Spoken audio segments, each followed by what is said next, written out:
Step 1, wake up early, gonna rise with the sun. Step 2, get some good, some food in you. Step 3, think real hard about what you wanna be. Step 4, everybody just do your thing. Wake up, today's gonna be a good day. Wake up, today's gonna be a good day. Alright guys, this is gonna seem like I'm cheating a little bit. It's probably because I really am. My good brother Chuck from Great Bridge Lodge. Like, I got a feeling you guys are gonna be seeing a lot of this, guys. He's one of those guys that's a member of so much around here. So we gotta ask him some different questions. Are you ready? Sure. And he hasn't even been prepped, so we're gonna catch him stumbling. Watch.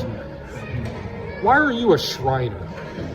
I became a Shriner because my son is handicapped and he's had a lot of problems, and if I'd have known about the Shrine, we could have really used their help back in the day, but now he's a Shriner. So, and they do so much for so many little kids, and I'm a big kid guy. I like kids, and I really like to see them succeed. I was a Scoutmaster for years, and now I'm a Shriner. And how can you be anything better than a Shriner to help kids?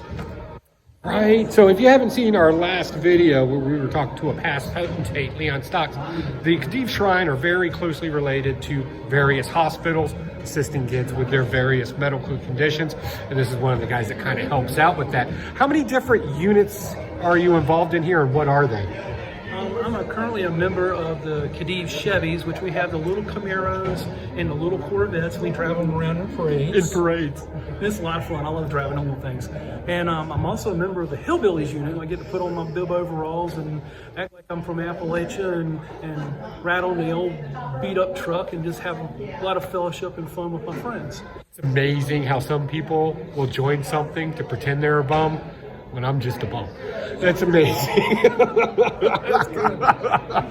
So, as always, Chuck's been here before with us, but again, in Masonry, your brothers are doing so much. That stuff should be highlighted too. Let me ask just an out there question. While we're doing these video series and everything that we've been kind of launching here, what do you hope becomes of all of this?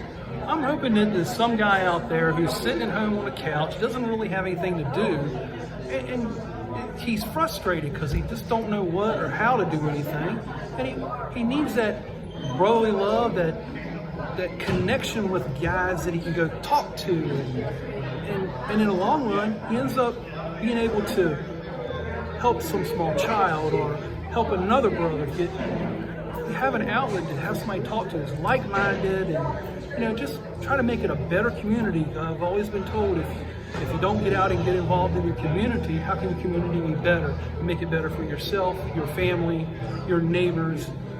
It just all around makes it better for everybody. Chuck always gives good answers. I got like 5 Masons that I can always rely on. Chuck's one of them. He's also a very talented welder as well. I do a little bit. That was a lie. He just lied to you. All right, guys, we're going to go ahead and close this one out. Never forget, never look down on anybody unless you're willing to help them up. Bye. Preparation, good food, good mood, blood in circulation. One step at a time, yeah, that's how you make it. Set a goal you control and the steps you take them. I try to pick one thought, have some concentration, and if I make a mistake, it's called education. I try to do this every day.